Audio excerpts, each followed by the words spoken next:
your final module of this course, and we're still dealing with how anime and literature can be connected and reinterpreted. In this module, you're going to read in its entirety Kokoro by Natsume Soseki, and then you will watch the Aoi Bungaku rendition of Kokoro into anime. This story is beautiful. It's timeless. I first read this story in Japan in 1994 when I was an exchange student, right after I finished high school. So I'm kind of dating myself.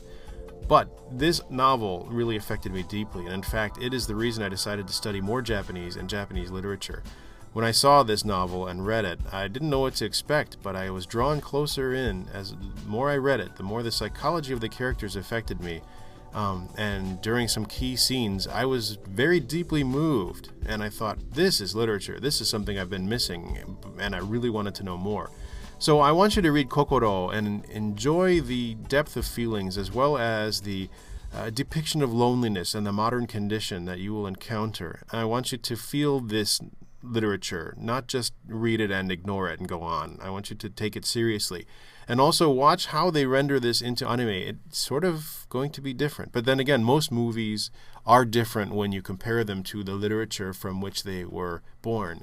So Natsume Soseki is considered one of the premier authors of the Meiji period. He died not too long after the Meiji period ended. And it really was toward the end of his life that he started to focus on literature, and he had a very prolific output, and he had a lot of theories about literature. He studied in England in the early part of the 20th century on the Japanese government scholarship. I believe he was there almost 3 years, and he was studying Shakespeare, and he actually writes about this in some of his memoirs, in his what are called zuihitsu, shohin, these short personal essays. And you'll read a little bit about that in Marvin Marcus's book, Reflections in a Glass Door. You'll read a little bit about Natsume Soseki's life and his surroundings in Tokyo. And when you read this, you'll notice how well Soseki is able to think of the psychological character of his protagonist and of his boku, the person narrating.